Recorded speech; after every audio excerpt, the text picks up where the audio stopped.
Cheikh Youssef, Jazakallah khair pour avoir accepté l'invitation. Donc, tu es le responsable de la page Facebook, mais pas que, la page Instagram, Janaza France.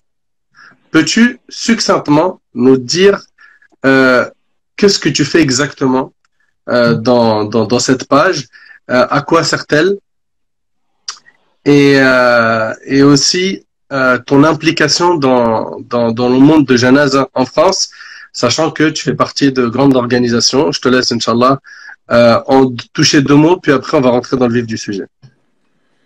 طيب بسم الله والحمد لله والصلاة والسلام الأتمان الأعطران الأزكيان على سيدنا رسول الله وعلى آله وصحبه ومن اتبع هداه وبعد السلام عليكم ورحمة الله تعالى وبركاته. Un immense honneur pour moi avant tout d'être avec vous aujourd'hui. Il est vrai qu'on a pour habitude de se voir en présentiel, donc tout l'honneur est encore pour moi depuis toutes ces années. Il est vrai que la situation sanitaire a fait que maintenant on se voit plus lors de calls, etc. Mais bon, alhamdoulilah, le plaisir et la joie, ils sont toujours walillah alhamd. Alors pour parler succinctement bien sûr de Janaza France est né d'une réflexion bien avant le Covid, où avec un ensemble de frères, on se disait que nous avons nos défunts en France. Nous avons nos défunts en France et on ne sait pas comment les prendre en charge. Cela veut dire comment les inhumer en France et comment les rapatrier. Et lorsqu'on le fait, on rencontre toujours, des années et des décennies après, des problématiques liées à l'enterrement, liées au rapatriement, tantôt dans les documents administratifs, tantôt à cause d'un manque crucial de carrés musulmans dans une majorité de villes. Les carrés musulmans, je pense, on est à 0,05% de carrés musulmans si on doit compter les 36 000 communes françaises. Alors, ce qu'on demande, nous, bien sûr, ce n'est pas de créer des carrés musulmans dans les 36 000 communes françaises, c'est surtout d'en créer là où le besoin est identifié. Et sans viser quiconque, et là je fais une aparté, mais sans viser quiconque, je le dis souvent à des responsables de fédérations, voire de grandes mosquées en construction, votre projet est très bien et très bon, mais je ne comprends pas que dans une ville comme la vôtre, vous puissiez organiser, penser à construire une mosquée immense, énorme. Si vous construisez une mosquée aussi grande, c'est qu'il y a un besoin qui est identifié. Ça veut dire qu'il y a une pluralité, il y a beaucoup de musulmans dans votre ville. S'il y a beaucoup de musulmans, à plus forte raison, donc a fortiori, il serait temps de créer chez vous un carré musulman. Et on entend, oui, c'est en négociation. Oui, mais chez nous, étant donné qu'il y a un intercommunal où il y a un carré musulman pas très loin, voilà où on est num, etc., etc., mais on n'a pas répondu au problème. Donc, on a encore ces problèmes-là. C'est que les gens, malheureusement, et j'ai envie de dire malheureusement, mais c'est normal parce alors les gens, tant qu'ils ne sont pas confrontés au décès, ne cherchent pas, n'osent pas creuser, n'osent pas comprendre, n'osent pas s'intéresser à ce domaine-là. Cela veut dire quels sont leurs droits en France. Leurs droits en tant que citoyen pour être inhumé en France, quels sont leurs droits, et leurs droits aussi en tant que citoyen venant aussi de l'étranger pour une partie d'entre elles, comment justement aller retourner au pays, se faire inhumer dignement. Et pour ceux qui le souhaitent, parce qu'ils sont français et parce qu'ils sont musulmans et parce qu'ils souhaitent rester en France, on a une grosse partie de la communauté. Vous savez qu'on rapatrie à peu près 30% pour 70% d'inhumation. Avant, c'était l'inverse. Donc maintenant, les musulmans sont confrontés à un problème en France, c'est qu'ils veulent se faire inhumer en France, mais là où ils habitent, parce qu'il faut aussi respecter la loi, et la loi leur dit, vous pouvez prétendre à un carré musulman, vous pouvez prétendre à être inhumé dans un carré musulman si vous êtes résident de cette commune ou bien si vous décédez dans cette commune. Excepté ces deux cas, bien sûr, il y en a 4, mais excepté ces deux grands cas, je peux être inhumé dans telle commune qui est pourvue d'un carré musulman, je peux y être inhumé seulement si j'y réside fiscalement ou encore si je viens à y être décédé.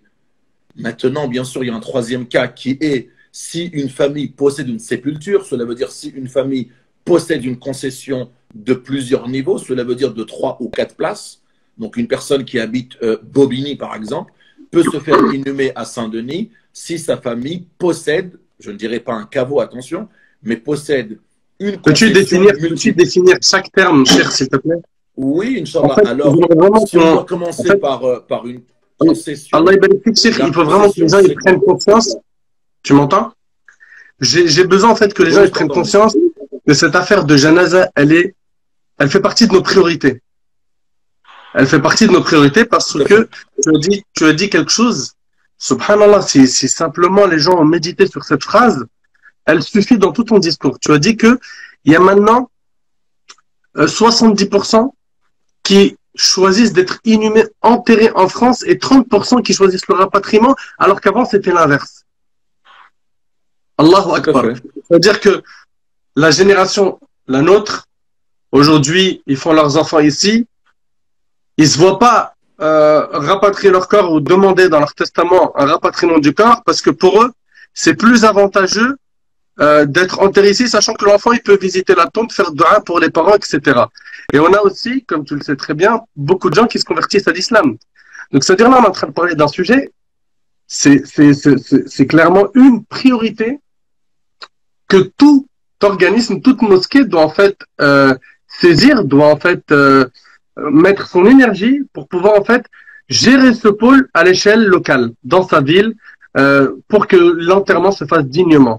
Et moi, j'aimerais en fait que tu définisses les termes, parce que tu vois, tu dis des termes qui, comme toi, tu es dans le domaine, tu es spécialisé dans cela, mais j'aimerais que tu définisses, s'il te plaît, Baraklafik, tous les termes. Taïb, Inch'Allah.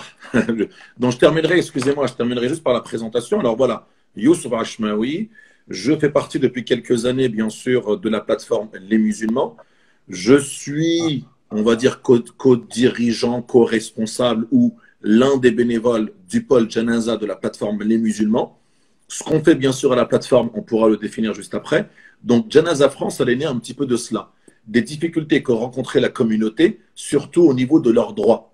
Donc, bien sûr, on accueille, on s'occupe aussi des inhumations, on s'occupe aussi des rapatriements à l'étranger, mais bien sûr, on s'occupe surtout de l'accompagnement. L'accompagnement, parfois, comme aujourd'hui, des personnes musulmanes qui décèdent en France et n'ont pas de famille.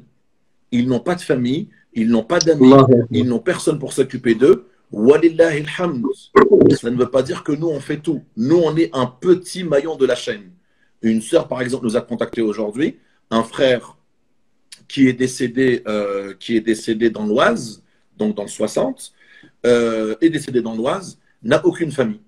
On commence à creuser, à chercher, mais il est où? Il est où? Personne ne sait. En disant, il était au foyer, il a été récupéré par des gens, on ne sait pas où il est.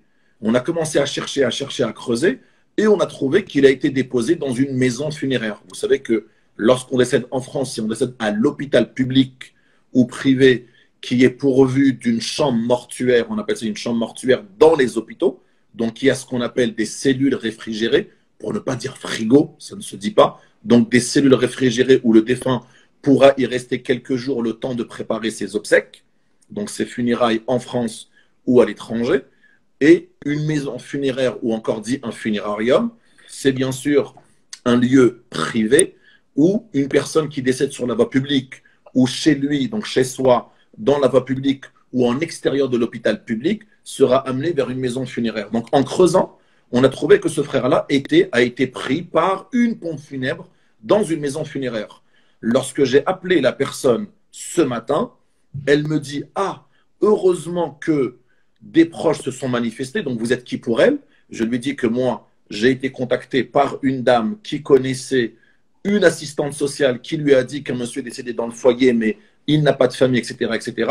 Et se trouve là-bas, le monsieur me dit, ben, heureusement que vous êtes manifesté, parce que nous avons vu avec le CCAS, donc le Centre communal d'action sociale, qui bien sûr dépend de la mairie de secteur, et nous allions le prendre en charge par eux financièrement. Nous allions partir sur une inhumation en champ commun. Cela veut dire le terrain des indigents. Cela veut dire ceux qui décèdent en France. Une personne aujourd'hui qui décède en France n'a pas de famille et n'a pas de ressources. Le maire du lieu de décès a l'obligation de le prendre en charge. Sauf que le maire ne va pas lui offrir une sépulture, donc une concession de 15 ans, de 30 ans ou encore moins perpétuelle. Donc il va être inhumé dans ce qu'on appelle le champ commun, le champ commun ou encore appelé le terrain commun ou encore le carré des indigents, mais le terme exact est bien sûr le champ commun. Le champ commun, c'est quoi? Vous avez dans chaque commune, dans chaque cimetière, un lieu toujours bien écarté, très loin de l'abri des regards et l'abri des gens, un petit terrain bien fermé où vous sentez qu'il y a des gens. Quand je dis vous sentez qu'il y a des gens, vous voyez qu'il y a des personnes, parce que par un petit écrit, par un petit piquet de repère, par une petite plaque, vous voyez qu'il y a des gens qui sont inhumés ici, qui sont assez collés. Et donc ces concessions-là, le maire a obligation de l'inhumer dans sa commune, par contre va uniquement creuser une fosse d'1 mètre et il sera enterré à l'intérieur pendant 5 ans seulement, 5 ans uniquement. C'est ce qu'on appelle des concessions gratuites. Une concession en France, c'est le fait de louer un terrain. Quand je dis de vous louer un terrain, vous achetez pas une parcelle de terrain, vous louez pour 10, 15, 30, 50 ans, perpétuellement, uniquement une parcelle de terrain. Voilà, vous louez en gros 2 mètres carrés. Vous êtes responsable de 2 mètres carrés de votre concession. Donc là, vu que c'est gratuit, le maire va le mettre là-dedans, va dire, moi c'est la loi, il est décédé chez moi, je vais l'inhumer ici pour 5 ans. Au-delà de 5 ans, si personne ne s'est manifesté de la famille ou encore de la communauté, ou une mosquée, ou des bienfaiteurs, ou des gens qui ont voulu faire le khayr, ou encore une sadaqa jariya en se disant, cette personne-là, bien qu'elle ne fasse pas partie de ma famille, je souhaite le prendre en charge, ça veut dire des frères comme nous, en se disant, on va se cotiser, on va acheter une concession à la mairie, par exemple, de 10, de 15, de 30 ans. Elle coûte, par exemple, parce que chaque mairie a ses propres prix, elle coûte, par exemple, 300, 400 euros. On va amener un marbrier, on va creuser, et on va récupérer ce défunt, on va le mettre ici. C'est une sadaqa jariya. Et ça, on peut le faire, même si vous ne faites pas partie de la famille, vous pouvez le faire. Parce que si vous ne le faites pas, au bout des 5 ans de gratuité, pour ce défunt-là, donc, qui n'avait ni famille ni ressources, au bout de ces 5 ans, le maire va procéder à son exhumation, ce qu'on va appeler une réduction de corps, va procéder à son exhumation, donc il va être déterré, il va être réduit, cela veut dire que ses os vont être cassés, parce qu'il est généralement, Cheikh Youssef, fermez-moi. Généralement, qu'est-ce qui reste? Déjà, marhaba Mahdi, j'espère que tu vas bien. Salam alaikum. alaikum. Donc, on est avec Cheikh Youssef Ashmawi, qui est imam à Garges, et en même temps qui est un des responsables du pôle Janaza dans la plateforme Les Musulmans, et il s'occupe de la page Facebook Janaza France. Et lui, en fait, il est vraiment très investi à l'échelle nationale sur le monde de Janaza, sur comment renseigner, comment accompagner les familles, surtout quand il y a eu la crise Covid l'année dernière, quand elle a démarré, bah, c'était l'école H24. Jazakallah khair, qu'Allah le récompense. Cheikh, je voulais savoir par rapport à, généralement, au bout de 5 ans, quand il déterre le corps, qu'est-ce qui reste?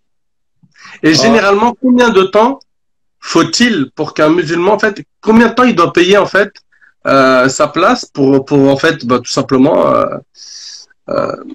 y rester dignement et que finalement, il déterre pas un corps complet.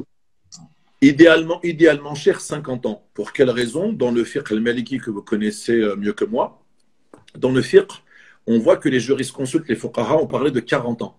40 ans, c'est le délai légal où l'émir ou le sultan peut récupérer les lieux où il y avait des défunts. Au-delà de 40 ans, il peut récupérer les lieux afin de réinhumer dans ces emplacements, si j'ose dire.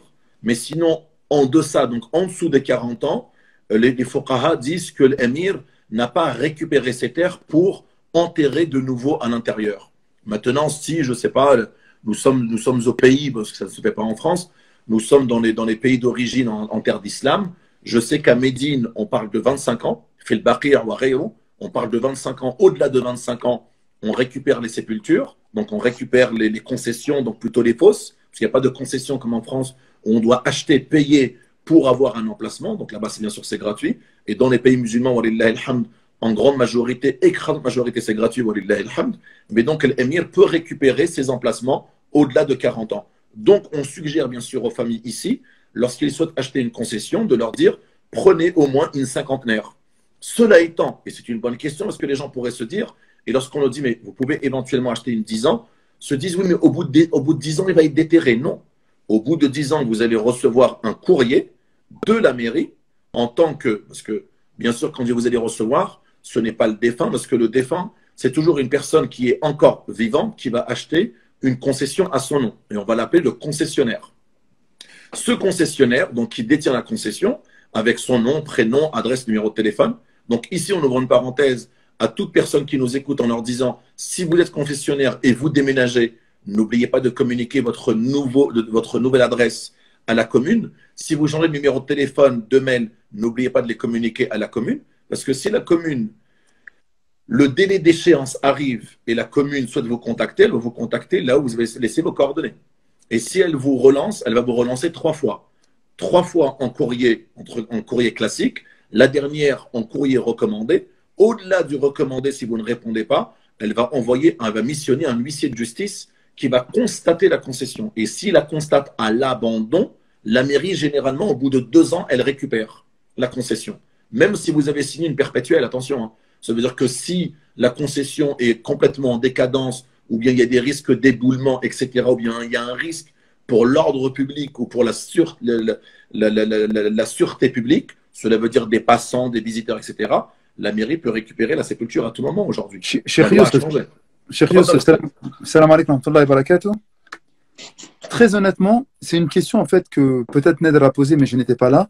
Mais en tant que spécialiste, subhanallah, de tout ce qui est sépulture, enterrement en France, etc., en tant que musulman, en tant que grand frère, en tant qu'imam, qu'est-ce que tu conseilles en fait à la communauté musulmane pour ceux qui ont les moyens de se faire rapatrier? Est-ce qu'il est préférable pour eux d'être enterrés en France ou de se faire rapatrier dans un pays musulman où là, ils n'auront pas tous ces problèmes-là? Ton avis professionnel, ton avis de religieux et ton avis de frère, de conseiller. Si tu me permets, si tu me permets, il y a un point qui est super important, tu as peut-être pas assisté tout à l'heure. Il a dit que là maintenant, actuellement, on en arrivait à ce que 70% de la communauté musulmane en France souhaite être inhumée en France. C'est impressionnant. Et 30% rapatriement. Alors qu'à l'époque, tu sais très bien que c'était différent à l'époque de nos parents.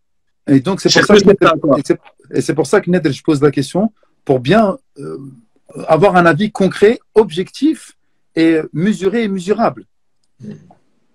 طيب Inch'Allah. طيب Cheikh Mahdi, إذا سمحت فقط, j'aimerais juste terminer sur la question de Cheikh Nader et j'emboîte sur ça, Inch'Allah. Donc, la concession, nous, on recommande quoi? Pour des gens, bien sûr, qui ont les moyens à ce jour. Parce que, bien sûr, les frais d'obsèques, déjà, ont un certain coût en France.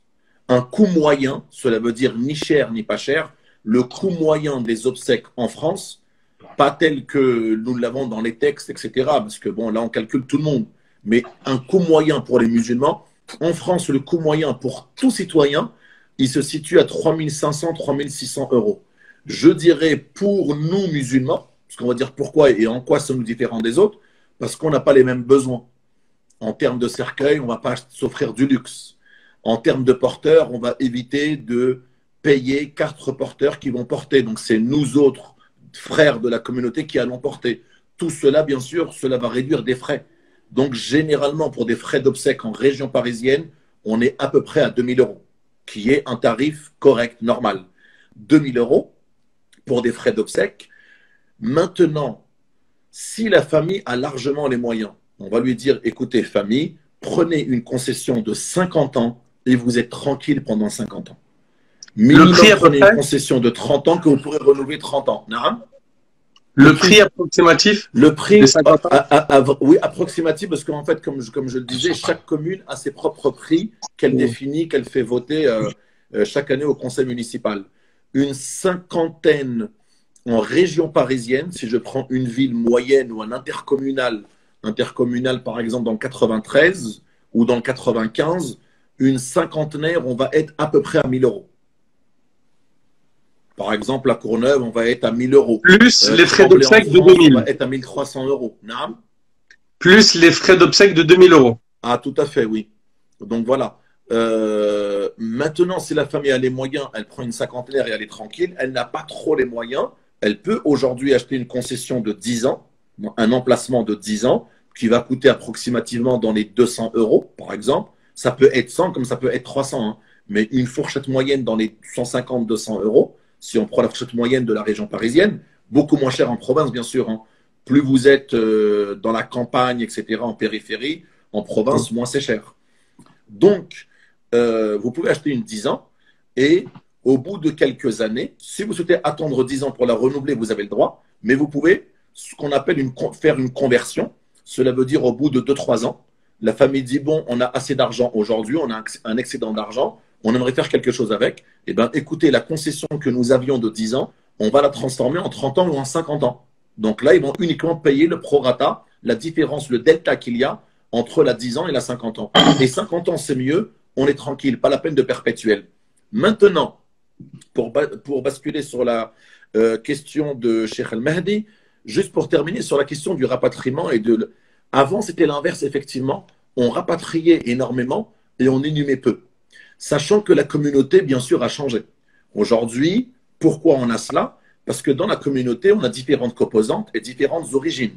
On a par exemple les Asiatiques, une belle communauté, une forte communauté. On n'aime pas trop dire communauté parce que c'est l'une des composantes de la Ummah. On n'aime pas dire c'est une communauté à part. Cela étant, eux, traditionnellement, et en grande majorité, si j'ose dire en l'écrasante majorité des Asiatiques, cela veut dire les Vietnamiens, les Indiens, etc., préfèrent, je dirais pas préfèrent, inhument en France. Là où ils décèdent, ils inhument. Ils ne vont pas dire on va le rapatrier au Bangladesh, on va le rapatrier en Inde, on va le rapatrier au Vietnam. Même des fois, ils nous posent la question, mais pourquoi, pourquoi chez vous les Arabes, vous aimez tant rapatrier chez vous? Mais après, on peut avoir aussi la réponse. Cela veut dire, comme le disait si bien Cheikh Al-Mahdi, nous n'avons pas de contraintes dans les pays d'origine, ni de concession, ni de paiement, ni de renouvellement, ni d'exhumation, ni de quoi que ce soit. On est tranquille. J'ai envie de dire aussi, le fait de rapatrier au pays, en grande majorité, coûte moins cher que d'inhumer en France. Un rapatriement en Algérie, par exemple, aujourd'hui, pour un prix correct, on est à 2100, 2200 euros pour un rapatriement en Algérie. La Tunisie, walillahi alhamd, et c'est le meilleur des pays, c'est gratuit, walillahi alhamd. Ayi muslim yamout fil alam, la Tunisie le prend en charge intégralement. Oui. L'Égypte, maintenant, nous avions à l'époque, c'était l'Algérie, la Turquie, la Tunisie, les billets d'avion pour les défunts étaient les moins chers. Aujourd'hui, par exemple, nous avons le Pakistan. Le Pakistan paye le billet d'avion pour le défunt. Cela veut dire reste à la famille uniquement les autres charges de cercueil, etc. Mais sinon, le billet d'avion le paye. L'Égypte aussi le paye. Un forfait aujourd'hui en Égypte, on est à peu près entre 1500 et 1700 euros. Pour quelle raison? Parce que l'État paye, reste uniquement à la charge de la famille les taxes. Donc, il est normal pour eux, le fait d'inhumer est beaucoup, le fait de rapatrier est beaucoup mieux pour la famille. Et bien sûr, j'ai envie de dire aussi une chose, tout dépend de l'âge des personnes qui décèdent. Généralement, pour les gens qui ont à peu près notre âge aujourd'hui, préfèrent rester en France parce que leurs épouses, leurs époux, leurs enfants sont encore en bas âge, n'ont pas un fort lien et un fort attachement au pays d'origine de leurs parents, donc vont peu y aller. Donc préfèrent les garder près de chez eux. Comme tu as dit, Cheikh Nadir, afin d'y aller, de faire des doigts pour eux, de se recueillir de temps à autre, etc., etc. Néanmoins, les personnes âgées, qui sont nées, bien sûr, dans les de pays étrangers, sont nés là-bas, ont grandi là-bas, sont venus parfois même tardivement en France, ont toujours gardé une attache avec le pays d'origine. C'est là-bas aussi où sont enterrés, bien sûr, leurs parents, voire leurs grands frères et leurs grandes sœurs, préfèrent bien sûr reposer auprès des leurs. C'est pourquoi ils font toujours une wasiya en disant si je décède, je préfère rentrer au Maroc, en Algérie, au Mali, au Sénégal, etc., etc. Donc nous avons des communautés, donc des origines ou encore des continents qui inhument énormément en France, et vous avez des gens qui rapatrient beaucoup. La Turquie numéro 1, les Turcs rapatrient énormément en Turquie, parce que c'est pas cher aussi. L'Algérie, idem. La Tunisie, c'est gratuit, walillahi alhamd, excepté pour les enfants qui sont morts-nés. Eux ne sont pas pris en charge parce que pour la Tunisie, afin d'être rapatrié en Tunisie, il faut décéder. Et pour décéder, il faut être né. Or là, on n'est pas né, donc les enfants, ce qu'on appelle les enfants sans vie, restent bien sûr à la charge de la famille. Donc, bien sûr, j'espère avoir répondu, cher Mahdi. Nous, ce qu'on conseille, c'est que bien sûr, pour être tranquille aujourd'hui comme demain, et pour ne pas, je dirais pas faire subir à vos enfants, parce que c'est un honneur pour les enfants d'honorer leurs parents, d'entretenir leur sépulture, de renouveler leurs concessions, etc., etc. Mais pour bien des égards, il est préférable, c'est ce qu'on dit bien sûr aux gens aujourd'hui, le conseil ilmi, le conseil shari, le conseil fraternel. On préfère dire prenez-les, rapatriez-les dans leur pays d'origine. Franchement, c'est mieux. Ça échappera à beaucoup de contraintes, pas uniquement pour des raisons financières, à beaucoup de contraintes. Maintenant, il est vrai qu'il y en a beaucoup qui nous disent on sait que c'est moins cher le fait de rapatrier à l'étranger. Néanmoins, on a très peu d'attaches avec le pays de nos parents. Et on sait qu'on ne va pas y aller. C'est pourquoi on a opté pour le choix d'inhumer en France, bien sûr, libre à eux. Nous, encore une fois, le défunt ne nous appartient pas, même si nous sommes des opérateurs funéraires. Bien sûr, le défunt ne nous appartient pas. Nous, on fait uniquement de la nasiha, charge à la famille de disposer de faire ce que bon lui semble. C'est très important ça. Mais nous, on a de ce côté de nasiha, les gens nous contactent au quotidien. Généralement le soir, entre 19h, 20h, 21h, on a une ligne en direct. Nous contactent pour différents conseils. On est là pour les conseiller, les orienter, etc. etc. Lorsqu'on ne sait pas, il faut dire bien sûr, on ne sait pas. Des fois, on a plein de questions concernant les exhumations et plein d'autres choses. On leur dit non, on fait de nasiha. Libre à vous après de faire ce que bon vous semble. Cheikh Youssef, tu me permets, j'ai une question. Quelle est la différence entre un caveau et une tombe? Est-ce que tu peux clarifier et aussi au niveau tarifaire? Taïb, j'ai envie de dire, alors une tombe classique, on va distinguer deux choses. On va parler de pleine terre et de caveau.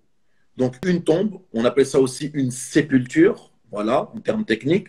Une sépulture, une tombe, une concession, voilà.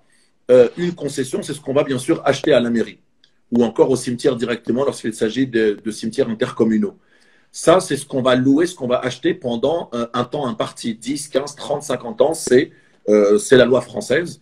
On ne peut pas acheter 12 ans ou 14 ans ou 18 ans. C'est concession gratuite 5 ans pour les indigents, d'accord, ceux qui n'ont pas de famille, ceux qui n'ont pas de ressources, donc sont à charge du CCAS de la mairie.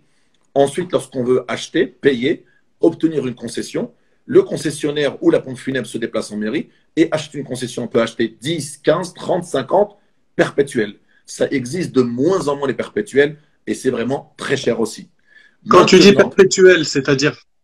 Eh ben, cela veut dire illimité. Cela veut dire que voilà, ce n'est plus 50 ans ni 100 ans, c'est perpétuel, à vie. Et ça coûterait combien dans une tranche de prix, dans une fourchette de prix, ça coûterait combien à peu près la perpétuelle? Une fourchette de prix, on a des prix par exemple allant de 2 000 € jusqu'à 15 000 €. D'accord. Oui, voilà. Par exemple, à Thiers, on sait qu'on a beaucoup de musulmans qui décèdent sur Paris, vont à Pantin. Pantin aujourd'hui, c'est plus vraiment un carré musulman, c'est des fosses qui sont complètement désagrégées, éparpillées. Thiers, par exemple, si on va à Thiers, eh ben, une perpétuelle, je pense qu'on est aux alentours de 7 000 € à Thiers. Une question, Cheikh Youssef, Allah yabarik fik, qui est très importante. On entend souvent des personnes, subhanallah, qui sont mortes et qui ont des noms à consonance musulmane et qui sont musulmans, mais qui sont mortes sans famille, en fait. Il n'y a personne qui va les récupérer. On entend souvent des appels ou des cagnottes qui viennent et qui disent il faut aider cette personne-là, etc. Sinon, son corps va être incinéré. Est-ce qu'une personne qui n'est pas réclamée par la famille ou quoi que ce soit, son corps est incinéré? Cheikh Youssef, avant ça, la différence entre une tombe et un caveau? Oui, j'ai bien. Je réponds à la question de par le haut. Sinon, on va se retrouver avec 1000 questions. Et après, je vais te prendre les questions du public aussi. Il y en a pas mal. Inch'Allah, Cheikh Nadir, Inch'Allah. طول بالك علينا Cheikh Mahdi. Donc voilà. Alors, la différence des deux, une tombe, ça reste la même, la sépulture reste la même, la concession, c'est ce qu'on va acheter. Néanmoins, ce qui se trouve à l'intérieur, en dessous de la terre, on a ou une pleine terre, cela veut dire qu'on va creuser ce qu'on va appeler une concession familiale ou collective. Familiale, on peut. Il a kanou baharim, si ce sont des frères de lait, etc., des membres de lait d'une même famille, zaouj ou zojto, kada ila akhir, donc époux, épouse, enfant, etc. Donc on peut avoir donc une concession avec 3 places, 2 places, 3 places, 4 places, 5 places. On a des individuels, c'est une place. Mais on peut avoir des fois des 2 places, 3 places, 4 places, 5 places. Ça va être des concessions familiales, mais pleine terre. À côté, on peut avoir une concession familiale en caveau. En pleine terre, cela veut dire que ce n'est que de la terre. À chaque fois qu'on va creuser, on va faire un petit peu de calcul, on va creuser par exemple une place. l'entreprise de marbrerie va creuser 1,50 m. On veut un 2 places, elle va creuser 2 mètres. On veut un 3 places, elle va creuser 2,50 m. On veut un 4 places, elle va creuser 3 mètres. C'est à chaque fois, on va rajouter 50 cm. Sachant que la hauteur d'un cercueil, c'est 30 cm à 33 cm, on va toujours laisser, bien sûr, des pans de terre entre les deux. Donc ça, ce n'est pas un problème. Parce que, in fine, que ce soit à droite, à gauche, en dessous, au-dessus, le cercueil, bien sûr, par la suite, le corps qui va être touché, va finir, bien sûr, de se désagréger, ce qu'on appelle la putréfaction en termes techniques. La putréfaction va se faire en je dirais bien dans de bonnes conditions. Cela veut dire que vous êtes de terre et vous devez retourner in fine sous la terre. Donc le corps va toucher la terre et plus il va le toucher, va bien sûr le désagréger. Et c'est une très bonne chose. Cela étant, dans le caveau c'est quoi? On va creuser une place ou deux ou trois ou quatre ou cinq et on va ou le construire, mais aujourd'hui on ne le construit plus en béton, on va acheter une cuve. C'est vraiment une cuve en béton qu'on va amener et qu'on va glisser de l'intérieur. Cela veut dire qu'en dessous, c'est une dalle de béton. Sur le côté, c'est une dalle de béton. À droite, c'est une dalle de béton. Donc, sur les deux côtés, c'est des dalles de béton. Vous avez béton, béton, béton, béton et en bas, le béton. Donc, le corps, les cercueils ne vont jamais toucher la terre. Donc, ça, c'est un vrai problème. Sans compter que ça doit coûter cher, ça, Cheikh Youssef. Oui, ben le caveau, si vous achetez une place, un caveau, une place, c'est à peu près 1 500 €. Et un caveau 3, 4, 5 places, ça peut coûter jusqu'à 3 000 €. Donc, il y a des gens qui vont vous dire, nous, on ne veut pas, la terre c'est sale, on ne veut pas que les cercueils touchent la terre, on veut un caveau. Ça veut dire que le corps va mettre énormément de temps, justement, à se désagréger, bien sûr, à se décomposer, se désagréger. Ça va être surtout le problème qu'on va avoir surtout, c'est lors des ouvertures de caveaux pour ajouter une personne ou enlever une personne. Pour quelle raison? Vous allez voir beaucoup dans les cimetières des fois des camions de pompage qui viennent pourquoi? Parce que lorsqu'il va pleuvoir, et ben dans les sépultures où ce n'est que de la terre, et ben c'est de la terre qui va finir en argile, la terre va devenir argileuse, ce qui va être bon pour le corps lorsqu'il touche la terre. Néanmoins, à côté, vu que ce sont des cuves de béton, c'est de l'eau qui va pénétrer à l'intérieur et ne va pas sortir. Ce que vont faire certains, lorsque ça va déborder, la mairie va appeler qui? Le concessionnaire qui a acheté la concession en disant qu'il y a de l'eau qui déborde, il va falloir venir ouvrir et pomper. Et pomper, vous avez malheureusement des gaz et des odeurs nauséabondes malheureusement qui s'échappent de ces sépultures. Ce pourquoi, bien sûr, fait din, muharram, et pourquoi muharram? Parce que le corps ne va pas toucher la terre. Et nous avons obligation de repartir sous terre. La loi française aujourd'hui exige un cercueil en bois. Walillahi alhamd, depuis les années 2000, c'est un bois biodégradable, donc il va se dégrader rapidement avec le poids de la terre, l'eau, etc., etc. Donc le corps va pouvoir bien sûr se désagréger. Quand tu dis rapidement, Cheikh Youssef, c'est combien de temps? Dans les mois qui vont suivre. Ah, on parle de mois, c'est même pas en année. Mais... Non, les mois qui vont suivre. Mais quand je dis désagrégé, ça veut dire ne pas disparaître. Si je reviens à la question de Cheikh Nader tout à l'heure, au bout de 5 ans, parce qu'on parlait d'une personne, par exemple, qui serait dans une concession gratuite, s'il est dans une concession gratuite, ce qu'on appelle dans le carré des indigents ou dans le champ commun, cette personne-là, la mairie va lui offrir une place gratuite uniquement pendant 5 ans. S'il n'a pas de famille, et aucune famille ne s'est manifestée par la suite, s'il n'a pas d'amis, de famille, de personnes qui...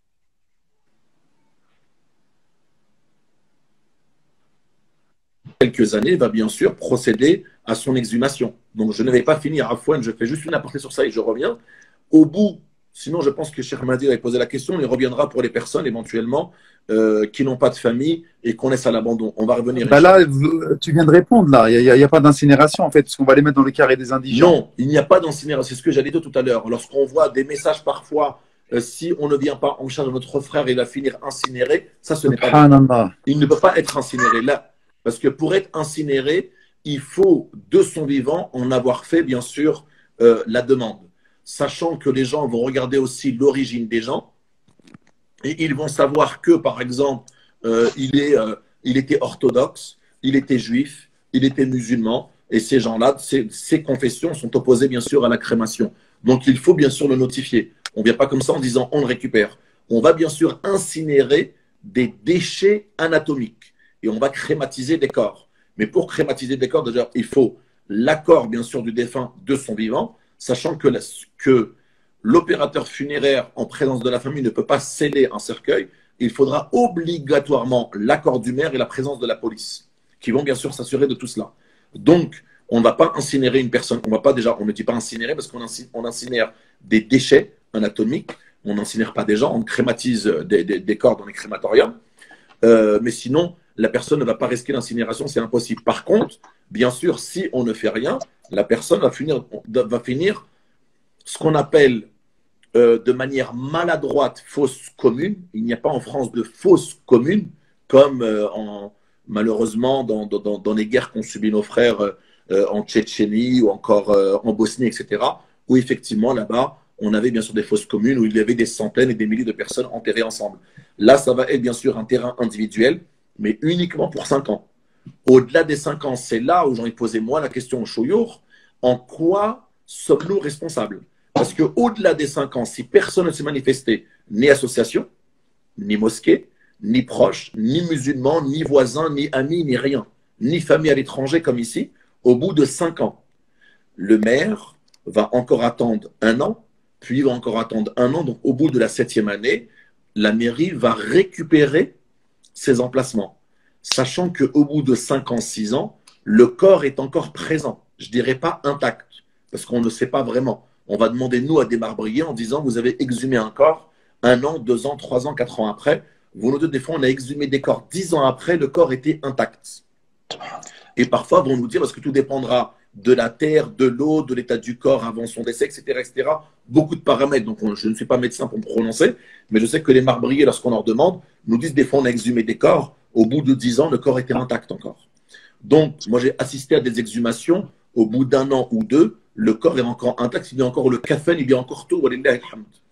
Cela étant, là où c'est risqué pour nous en tant que musulmans, c'était justement la question de ce matin, d'une sœur qui nous a contacté de l'Oise, en disant, lui, si on ne fait rien, il est parti, on ne sait pas qui l'a récupéré, on a fait on a passé quelques coups de fil, on a trouvé que le frère en question était dans un funérarium dans le 60, non, ça marchait dans le 02, c'était pas 60, dans le 02, et si on ne fait rien, effectivement, le funérarium disait clairement, nous contacté la mairie, le CCAS, afin de l'inhumer en carré indigent. Sauf que dans le carré indigent, aujourd'hui, j'ai envie de dire, ça passe, parce qu'il sera quand même mis dans un cercueil. Ils vont creuser uniquement 1 mètre, et pas 1,50 m, comme le veut la loi, et le mettre. Au bout de 5 ans, ils vont le déterrer. Sauf que là, ils vont le déterrer, et ce qui reste du corps, si les os sont encore longs et intacts, ils vont le mettre dans un petit reliquaire de 50 cm. C'est-à-dire que s'il y a encore une tête ou des os, etc., malheureusement, cela va être brisé, cassé. Il va être mis dans un reliquaire en bois avec un code barre, c'est même pas un nom, un prénom, un code barre, et on va le poser dans ce qu'on appelle un ossuaire. Mejma al-Idham, cela veut dire un ossuaire, cela veut dire un endroit, généralement c'est une cave avec quelques marches, et vous descendez, vous voyez plein de reliquaires en bois superposés avec un code barre par-dessus. Et donc, c'est là où j'ai envie de dire en quoi et comment nos associations, nos imams, nos mosquées, en quoi, de quel degré, de près ou de loin, sommes-nous responsables de la situation? Sachant que malheureusement, vous allez aller dans beaucoup de carrés musulmans et vous allez voir des petits panneaux, des petits écriteaux où est notifié dessus concession arrivée à échéance, merci de s'adresser en mairie pour le renouvellement. Si les gens de la famille, si les proches, les amis, je ne sais qui, peut-être que la famille n'est pas présente, mais des proches, des gens qui le connaissaient ne se manifestent pas en mairie pour renouveler les concessions, ces gens-là vont subir le même sort de ce que j'ai dit. Cela veut dire vont être déterrés, exhumés. S'il reste une partie du corps, cela va être réduit dans un reliquaire et ils vont finir dans un ossuaire. Cela veut dire mélangé avec tous les os, avec tous les autres, mais avec tous les os des autres. Je pense que c'est ici qu'on a une certaine responsabilité. Chéri Youssef, par rapport à ce que tu es en train de dire, c'est très intéressant. Est-ce que la responsabilité incombe justement à la famille ou c'est plutôt une responsabilité communautaire? Est-ce que c'est plutôt un fard ayn pour les personnes qui sont proches de la famille ou plutôt un fard kifaya de s'occuper justement de ces concessions qui touchent en fait à la communauté musulmane? Bah, j'ai envie de dire, si la famille est présente, c'est sa responsabilité. On ne D'accord. peut pas se substituer à la famille. D'ailleurs, dans la loi, on ne peut pas se substituer à la famille. Un défunt, par exemple, demain, lorsqu'on va bouger pour ce frère en question dans le département du 02, bien sûr, la commune va nous demander avant tout, est-ce que la famille est présente? Non, il n'a pas de famille. La famille, elle a été contactée à l'étranger, elle n'a pas les moyens de le prendre en charge. Mais nous allons le prendre en charge financièrement. Cela veut dire que les gens vont se cotiser, on va estimer les frais, etc. Et on va le prendre en charge et on va payer pour lui afin de le rapatrier dans son pays d'origine. Parce que là, il s'agit d'un rapatriement. On a trouvé 2 frères à lui à l'étranger et veulent bien sûr le rapatrier, ne veulent pas le laisser ici, mais n'ont pas les moyens. Donc la sœur en question a dit, j'ai contacté pas mal de frères et de sœurs aujourd'hui et nous sommes d'accord pour se cotiser afin de le prendre en charge et de l'envoyer, de le rapatrier dans son pays d'origine. Maintenant, les autorités, et là où se trouve bien sûr le défunt, n'ont pas, je veux dire, n'ont pas de bénéfice à le garder. Tant qu'il y a des gens, voilà, la famille n'est pas présente, il n'y a aucune famille présente ici pour elle, et bien écoutez, les gens de la communauté veulent le prendre en charge, on va juste devoir remplir un pouvoir, comme ça, comme quoi on prend tout en charge, on va le récupérer, on va bien sûr, alhamdoulilah, faire la toilette rituelle, le linceler, faire sur lui El Janaza, il le rapatrier au péri, il n'y a aucun problème, Inch'Allah. Est-ce que, Cheikh Youssef, il y a un manque de pompes funèbres musulmanes en France ou c'est plutôt bien géré ou il y a une grosse concurrence là-dessus? Bah, il y a toujours une concurrence dans tous les corps de métier, mais j'ai envie de dire qu'il y a une concentration de pompes funèbres musulmanes dans les grandes métropoles et il y a un manque crucial dans, je dirais pas des villes secondaires, je sais pas comment appeler ça, mais dans les petites villes ou dans les petites agglomérations. Généralement, bah, les pompes funèbres, c'est un peu comme des médecins et autres, aiment s'installer là où ils sentent qu'ils vont développer leur activité. C'est vrai, subhanallah. Voilà. Très bien. Autre question également, Cheikh Youssef, je ne sais pas si c'est toujours en rapport avec, moins d'un côté administratif, mais plus d'un côté, d'un côté pratique. Vu que, machallah, tu fais beaucoup de lavage mortuaire, est-ce qu'il y a des... tu vois beaucoup, en fait, tu fais beaucoup de lavage mortuaire par rapport à des jeunes qui se retrouveraient, en fait, morts d'accidents et qu'on pourrait les retrouver, en fait, on va dire, difficiles à laver. Pas facile, démembré ou ouvert. Et comment ça se passe lorsqu'on se retrouve devant un cas pareil? Sans faire dans le morbide et sans faire dans le voyeurisme. Non, non, bien sûr, parce que c'est bien sûr le haq du mayit avant tout, bien sûr, est-sitr. Cela veut dire de Oui. ne rien dévoiler. Et Je c'est parle en cela général, que on ne nous parle pas de avons- personnes précises, hein, parce que c'est Oui. général là. Voilà, on en parle. Voilà. Maintenant, la rétribution, bien sûr, divine va dans ce sens-là. On ne dévoile rien de lui. Et c'est vrai que la question de tout musulman, lorsqu'il est proche de la famille ou proche de la personne décédée, c'est il était comment lorsque vous l'avez? On ne peut pas te dire. Oui, mais par exemple, si c'est une personne qui est décédée d'accident, ou encore par exemple, si c'est un suicide, ou parfois c'est par exemple des règlements de compte où une personne est décédée suite à une arme à feu, etc., les gens sont toujours curieux de savoir, mais il était comment? Parce que nous, on va leur dire, écoutez, il ne pourra pas être présentable pour la famille, notamment pour l'épouse ou la maman surtout. Donc, on va bien sûr le couvrir totalement. Et il n'y a pas mieux. Oui, mais on veut le voir. Ce n'est pas possible. Et on a insisté auprès des frères, préparez votre maman, préparez l'épouse en disant qu'il ne sera pas possible de le présenter. C'est impossible. C'est très dur pour une famille, notamment pour une maman et pour une épouse. Néanmoins, on leur dit ça. On les prépare vraiment en amont, en disant que ce n'est vraiment pas possible. Ça m'est arrivé rarement, mais c'est vrai que c'est hyper difficile. Néanmoins, lorsque c'est un accident et il a subi un choc et la personne est vraiment cassée, fracturée, c'est extrêmement difficile, ou encore même pour une personne qui est handicapée, c'est extrêmement difficile parce qu'on a peur de le briser, on a peur de le casser. Une fois, des frères m'ont dit, on a essayé de fermer un cercueil sur une personne qui était handicapée des jambes, on n'a pas réussi, et si on continuait à forcer, on sentait que nous allions le casser. Et donc, voilà, comme a dit le prophète, alayhi salatu wassalam, on ne peut pas casser l'os d'un défunt, et le fait de le briser en étant mort, c'est le même cas, ou encore, ou encore on ne peut ni le briser en étant mort, et le briser même en étant mort, c'est comme si que nous l'avions brisé comme s'il était vivant. Ah. Donc voilà, on essaie bien sûr de s'efforcer de bien faire les choses. Après, walillahi alhamd, en France, pour ici, comme pour l'étranger, on a walillahi alhamd toute une gamme de cercueils, même pour les handicapés, même pour les personnes qui sont très grandes, très corpulentes, avec différents handicaps. On ne peut pas se dire oui, mais il n'y avait pas de cercueil à sa taille. Alhamdulillah, on a même des enveloppes qui font 2,20 m sur 80 de largeur et sur 1 mètre de hauteur. Donc, walillahi alhamd, quelle que soit la personne, elle peut entrer dans un cercueil, walillahi alhamd. Cela étant, pour répondre à la question, c'est toujours hyper délicat. Ce qui est délicat pour les personnes qui sont décédées d'accident, ce qu'on appelle une mort violente, donc une mort qui n'est pas naturelle, donc une mort violente une mort violente, donc accident de la route, etc. Donc généralement qui a passé par une autopsie. Lorsque c'est Paris, malheureusement, on ne peut pas y avoir accès. On va me dire pourquoi. Parce que lorsque c'est l'Institut médico-légal de Paris, c'est la mosquée de Paris qui a le monopole des toilettes rituelles. Donc on ne peut rien faire. Qui a le monopole des toilettes rituelles. Et voilà. Je ne ferai pas plus de commentaires là-dedans. Donc, on est tributaire un petit peu de cela. On s'arrange avec eux pour qu'ils fassent la toilette, etc. Néanmoins, lorsque ça se passe à l'extérieur de Paris, la libre, bien sûr, aux frères d'aller, bien sûr, pratiquer la toilette rituelle. Ça se passe correctement. Maintenant, pour les grands brûlés ou pour ceux qui ont été accidentés de manière très violente, on va faire ce qu'on appelle El Wajib. El Wajib, cela veut dire qu'on va s'efforcer de faire le maximum de ce qu'il faut, mais il est clair qu'on ne pourra pas faire une toilette intégrale comme on ferait une personne qui est dans un état normal.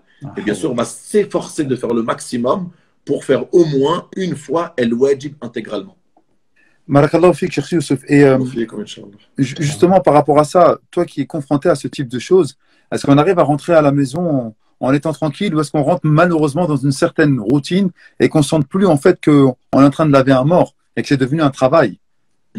Non, wallah, moi c'est une question, subhanallah, c'est une question que je me posais lorsque j'étais en formation de conseiller funéraire il y a quelques années dans les pompes funèbres musulmanes où j'étais dans 92. Je voyais un petit peu des fois les frères rire de plaques, je leur ai dit, wallah, les frères, excusez-moi, c'était mon premier jour en plus. Donc, je n'ai rien dit. Deuxième jour, troisième jour, je leur ai dit, écoutez, les frères, j'ai un petit truc à vous avouer. J'ai l'impression que vous êtes tellement versés dans les toilettes rituelles et dans la mort que vous êtes devenus, et j'ai dit le terme, insensibles. Ils m'ont dit, ah, billah, comment tu peux dire ça? J'ai dit, non, pas insensible. Je dirais peut-être moins sensible que les autres, mais j'ai l'impression que c'est devenu quelque chose de normal pour vous. Par exemple, j'ai vu les frères parler de lavage d'enfants ou de bébés. Moi, lorsqu'on m'a dit ça, etc., malgré notre foi, notre iman, notre investissement pour la da'wah, etc., lorsqu'on a des enfants nous-mêmes en bas âge, on s'est dit que ça doit être hyper difficile. Il y a quelques jours, j'étais en déplacement pour des frères qui ont eu un décès d'un enfant de 4 ans. Je vous assure que même moi, je n'aurais pas pu faire la toilette rituelle. On a eu 2 frères très dévoués qui l'ont fait. J'appréhendais pour me dire qui va gérer. Et walillah alhamd, Allah subhanahu wa ta'ala a donné une force énorme à nos sœurs. Vous allez voir que toutes les toilettes rituelles pour les enfants et toutes les toilettes rituelles pour les bébés, voire pour les fausses couches, qui se sont multipliées les dernières années. On a énormément de fausses couches. Avant, on voyait une janaza, on voyait généralement, on calculait entre le date de naissance, date de décès, on disait, ah, lui, il a 79 ans, lui, il en a 75, lui, il en a 68, etc. Aujourd'hui, bien sûr, on n'a pas attendu aujourd'hui, mais depuis déjà quelques années, on voit qu'il y en a qui décèdent qui ont 18 ans, qui ont 23 ans, qui ont 42 ans, qui ont 36 ans, par exemple. Là, les dernières années, on voit qu'il y a énormément d'enfants morts nés, donc enfants sans vie, donc ils naissent sans vie, et on a aussi pas mal d'enfants qui décèdent qui ont 1 an, 2 ans, 3 ans, 1 an et demi, 2 ans et demi, 4, 5 ans, et c'est hyper difficile. Et il est vrai, lorsque je travaille avec des frères qui sont spécialistes dans les toilettes rituelles en Île-de-France, généralement, lorsque nous avons des enfants et des bébés, moi j'en fais très peu, je reste hyper sensible à cela, même pour les personnes âgées, mais j'ai envie de vous avouer que lorsqu'on fait beaucoup de personnes âgées, c'est pas qu'on est dans une routine ou qu'on est insensible, c'est toujours difficile au début. J'ai envie de dire, on s'habitue, franchement, c'est la vérité, oui, on va s'habituer. Ce n'est jamais les premiers temps et 4-5 ans après, ce n'est jamais pareil. voilà, vous n'entrez pas avec une certaine appréhension en vous disant le défunt, comment il va être, dans quel état, etc., etc. Vous savez généralement que vous allez gérer. Maintenant, lorsque c'est des enfants et des enfants en bas âge ou des bébés, c'est toujours hyper délicat. Et vous allez toujours voir que ceux ou celles qui sont venus faire les toilettes rituelles des enfants, des bébés et des enfants en bas âge sont toujours des femmes qui viennent et qui se soutiennent. Elles sont généralement, les sœurs, toujours 2 à 3, même si c'est des petits bébés, elles aiment bien être 2 ou 3. Et lorsqu'on leur demande pourquoi, alors que tu aurais pu gérer un bébé ou un enfant toute seule, elle dit non, parce qu'au moins entre nous, lorsque l'une de nous va lâcher ou bien ne pourra pas contenir ses émotions, au moins les sœurs sont là vraiment pour se soutenir. C'est pour ça que vous avez toujours les sœurs, elles sont toujours 3 ou 4 ensemble. Ça ne veut pas dire que la personne est corpulente ou elle va être difficile à laver, non. C'est qu'elles aiment bien être 2 à 3 à 4 afin de se soutenir mutuellement. Sachant que, il faut le dire aussi, généralement les associations aujourd'hui en région Île-de-France, que je ne parlerai pas pour les autres, parce que je ne les connais pas, mais ceux qui sont en Île-de-France et en périphérie font un travail énorme. Et c'est vraiment eux qui font le travail énorme, ce n'est pas nous. C'est eux vraiment qui s'investissent, qui font un travail énorme, un travail de coulisses que personne ne voit. Donc elles viennent dévouer. 99% d'eux et d'elles sont bénévoles et ne demandent absolument rien. Moi, j'ai vu des gens sortir des billets pour payer des sœurs, payer des frères, tenez. Et les frères disent non, jazakallahu khair, avec le sourire, barakallahu fik. Moi, je suis venu de tel lieu, fi sabilillah, je ne veux rien. Maintenant, cet argent, donne-le fi sabilillah, donne-le à une mosquée, donne-le à une caisse d'orphelins ou donne-le éventuellement à des associations qui récoltent de l'argent pour acheter des kafans, pour acheter du cidre, pour acheter différents produits afin d'honorer justement les défunts qui n'ont pas les moyens. Cheikh Youssef Ned, tu peux commencer à regarder la question des internautes, des followers. Cheikh Youssef, on entend beaucoup des familles qui disent Masha'Allah, tabarakallah, son visage il était lumineux. Ah, Masha'Allah, on pense qu'il est mort sur une bonne fin. On entend un petit peu ces légendes urbaines. Est-ce que toi, à ton échelle et selon ton expérience, tu as vu des visages, subhanallah, où tu sentais que vraiment ils étaient lumineux, ils étaient apaisés, ou c'est plus peut-être une certaine dextérité de ceux qui vont les laver, ou parfois ils arrivent à esquisser une sorte de petit sourire parce qu'on a pu voir ça un petit peu et montrer en fait que alhamdulillah Rabbil Alamin, le mort il est sous rahmat rabbi, etc. Encore une fois, selon ton expérience personnelle. Franchement, nous avons les deux. Walillah alhamd, parce que nous, bien sûr, on ne gère que les hommes. En grande majorité, ça on peut le dire, walillah alhamd, mais c'est très rare. Moi, personnellement, c'est très rare que quelqu'un va dire Masha'Allah, il était Mnowar Naham, parce qu'il est vrai que les sœurs et les frères, nous, on y voit lorsqu'ils font des toilettes rituelles, le défunt tel qu'il était, je ne veux pas dire qu'il était souillé ou bien qu'il n'était pas beau, ni présentable, tel qu'il était, walillah alhamd, et tel qu'on le voit une fois qu'il est mu'attar mukaffan, il est vrai qu'il est excellent. Même ce pourquoi toujours les familles vont toujours aller remercier les frères toiletteurs, etc., en leur disant masha'Allah, etc., parce que vous voyez le frère tel qu'il est mis, tel qu'il est mukaffan, tel qu'il est, il est haqiqatan munawwir, munawwar, cela veut dire la haqiqa, il est lumineux. Maintenant, aller jusqu'à dire il nous a souri, elle nous a souri, moi, je ne pourrais pas me prononcer personnellement, je n'ai pas assisté à ça. Donc après, les frères ou les sœurs disent ça, c'est certainement vrai, mais moi, j'en ai pas vu, donc je ne peux pas vous dire on a lavé un tel, et machallah, il nous souriait.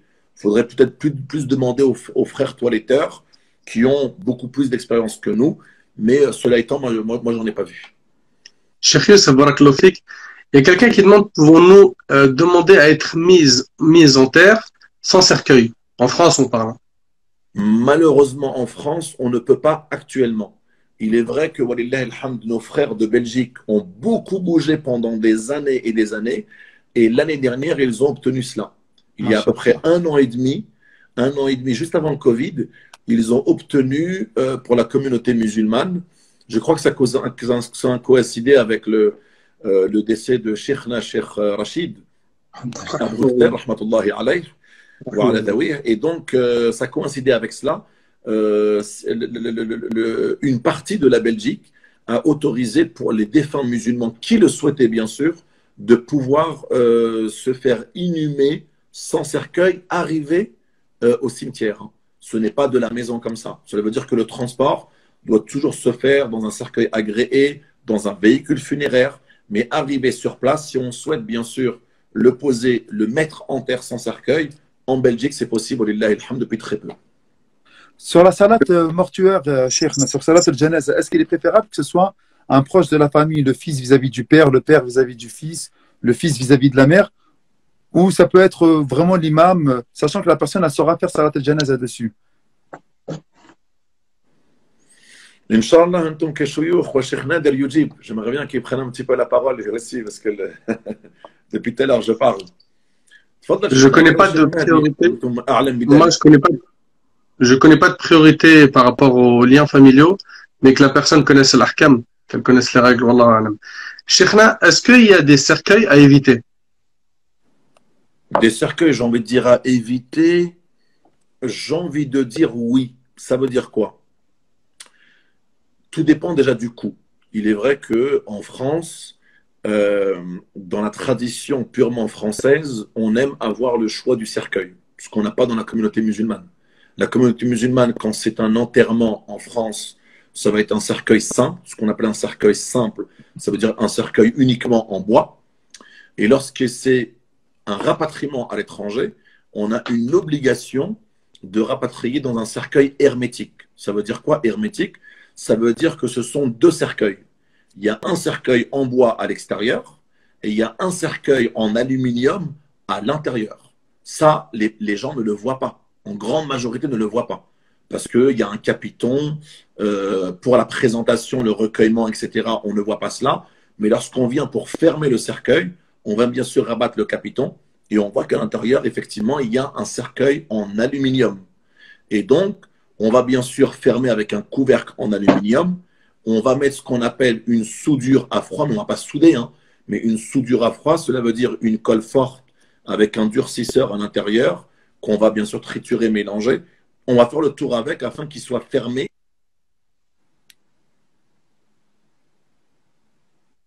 Les vis, etc., etc., et mettre les scellés. Cela étant, donc pour l'étranger, ça va être un cercueil hermétique parce que c'est une obligation. Pour un cercueil qui entre de l'étranger ou qui part à l'étranger ou qui a dépassé bien sûr les 6 jours en France. Cela maintenant, j'en profite pour dire à nos frères et à nos sœurs, si vous rapatriez vos défunts à l'étranger, notamment dans des pays africains, notamment dans des pays maghrébins, où il est possible dans les grandes villes comme dans les petites contrées ou encore dans les villes, les petites villes ou encore les petits villages, où il est possible et autorisé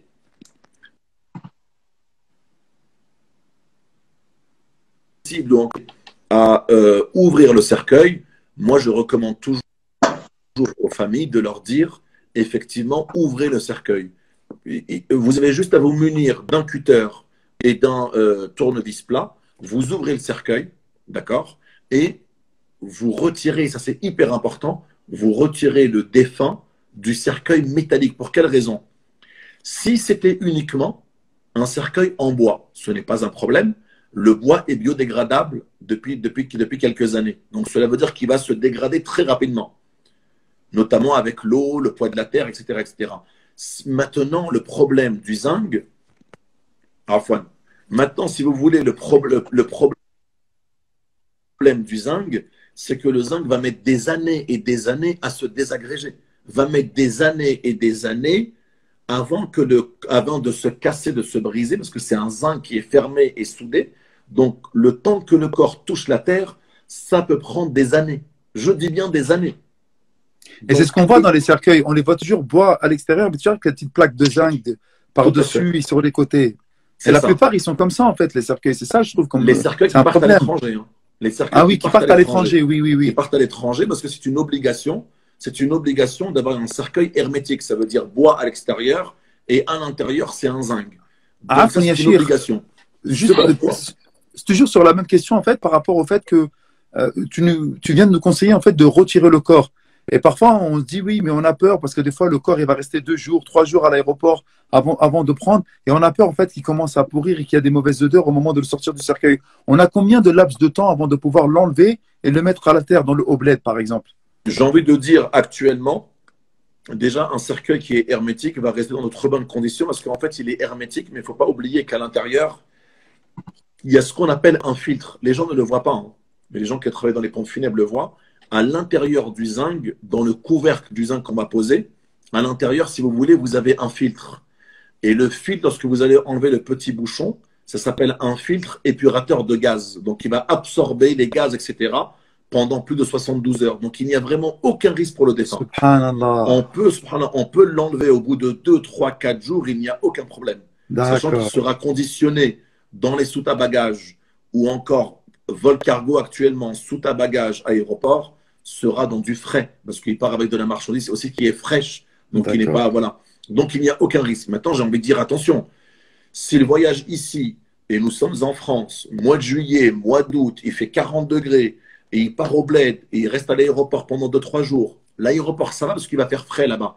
Mais il part au bled, j'ai envie de dire, une fois qu'il arrive au bled, il faut vraiment l'enterrer au plus vite parce que D'accord. chaleur étouffante ici, chaleur étouffante là-bas, là, il faut faire très vite. Mais sinon, en temps normal à l'année, on va dire de septembre à mai, il n'y a aucun problème, il ne risque absolument rien. Et tous les gens Barakallahu qui l'ont fait fik. jusqu'à présent viennent en nous remerciant en disant Masha'Allah. Et la majorité d'ailleurs le disent, et ce n'est pas un mythe, en disant Masha'Allah, on l'a sorti, ça c'est les témoignages des gens, nous l'avons sorti du cercueil, Masha'Allah, il sentait hyper, hyper bon. Ça c'est le témoignage des gens. Allah Donc yabarak non, fik. au bout de 2, 3, 4, 5 jours, il n'y a aucun risque, Inch'Allah. T'as plus de questions, Cheikh Nader, Youssef, là-haut? lahza. Par rapport à ta question, chez Abu Hanifa, rahimahullah, Al-Awla, c'est un sultan. Celui qui mérite le plus de diriger la prière, c'est un sultan, ou bien son représentant. S'il n'y a pas, c'est l'imam du quartier. Chez l'imam Al-Shafi'i, le prioritaire, c'est le tuteur. Il est prioritaire sur l'imam de la mosquée. Et chez l'imam Ahmad et Malik, c'est le dernier avis, c'est celui qui a été écrit dans la wasiyya, le testament du mort. Par exemple, Abu Bakr, radiallahu anhu, il avait écrit que ce soit Omar qui est pris pour lui. Tu vois, qui est pris sur lui. Donc ça, c'est par rapport aux avis. Je vais regarder par rapport aux questions, Cheikh. Barakallahu fik, Nader, pour la réponse. C'est très intéressant. Au fiqh. Étant française et convertie. Et voilà. Tiens, tu la vois, Cheikh Youssef, la question? Elle est affichée, elle est épinglée en bas, vous la voyez? Ouais, étant française et convertie, pas de carré de musulmans dans ma ville, comment cela se passe? Ça, c'est du concret, ça. Alors, ça comment cela se passe? J'ai envie de dire que la réponse est classique et simple, hein. Ça se passe comment concrètement? Si la personne vit, décède dans sa ville et il n'y a pas de carré musulman, on va bien sûr faire une dérogation. Une dérogation, c'est quoi? C'est un formulaire, un document qu'on va adresser à la ville la plus proche. Parce qu'on ne va pas lui dire, par exemple, elle habite dans 78, on va lui dire, va dans le 91. Ça va être trop loin pour la famille. Cela étant, on va essayer de chercher la ville la plus proche pour la famille, pour ses descendants, etc., pour sa famille proche. On va essayer de faire un courrier de dérogation qu'on va adresser au maire de la commune voisine ou sinon au maire au pluriel des communes voisines. Forcément, il y en a toujours un qui va accepter et valider.